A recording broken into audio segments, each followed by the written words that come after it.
ওহো, জানি আমি প্রচুর লেট। এই ভিডিওটা কোন দিনের তোমরা কি কেউ গেস করতে পারবে? দিনটা ছিল তৃতীয়া।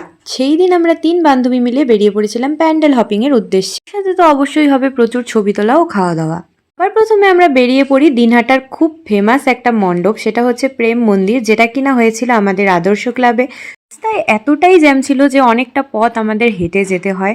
অনেকটা স্ট্রাগল করে হেঁটে যাওয়ার পর তারপর আমরা পৌঁছে যাই আরেকটা মণ্ডপে, প্রেম মন্দিরের আগের মণ্ডপে, তো যেখানে সেদিন ছিল উদ্বোধন।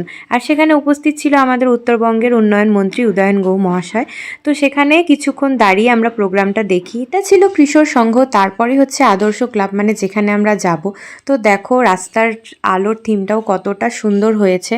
তো সামনেই হচ্ছে আমাদের আদর্শ ক্লাবের মেন মন্দির, যেটা হচ্ছে প্রেম মন্দির। তোমরা তো সবাই দেখেছো আশা করি। আমি তো 3 থেকে 4 বার এই মন্দির দেখেছি। বাইরেটা যতটা সুন্দর, ভেতরটা তার থেকেও বেশি সুন্দর। তোমরা দেখতেই পাচ্ছ, পুরো অরিজিনাল মনে হচ্ছিল। আর ঠাকুরটা তো আরোই সুন্দর। তো তারপরে কিন্তু আমরা সেই কিশোর সঙ্গে আবার চলে এসেছি, যেটা একটু আগে উদ্বোধন হচ্ছিল। এটারও থিমটা বেশ ভালো লেগেছে আমার। করে এই মণ্ডপগুলো নিয়ে আর বলার কিচ্ছু নেই, কারণ অনেক দিন কেটেও গেছে আর তোমরা সবাই দেখেছো আমি জানি। তো দেখো তারপরে আমরা প্রতিমা দর্শন করি। প্রতিমাটা ভীষণ সুন্দর ছিল, ভীষণ ইউনিক। প্রতিমা দর্শন করেই আমরা বেরিয়ে পড়ি রেস্টুরেন্টের উদ্দেশ্যে।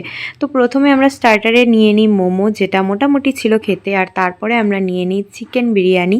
পুজোয় ঘুরতে বেরোবো আর বিরিয়ানি খাবো না, সেটা কি করে হয়, তাই না? সব মিলিয়ে দিনটা বেশ ভালো কাটলো। তোমাদের কার কিরকম কাটলো অবশ্যই কমেন্টে জানিয়ে যেও। তারপর আইসক্রিম খেতে খেতে আমরা রওনা দিয়ে দিই বাড়ির উদ্দেশ্যে।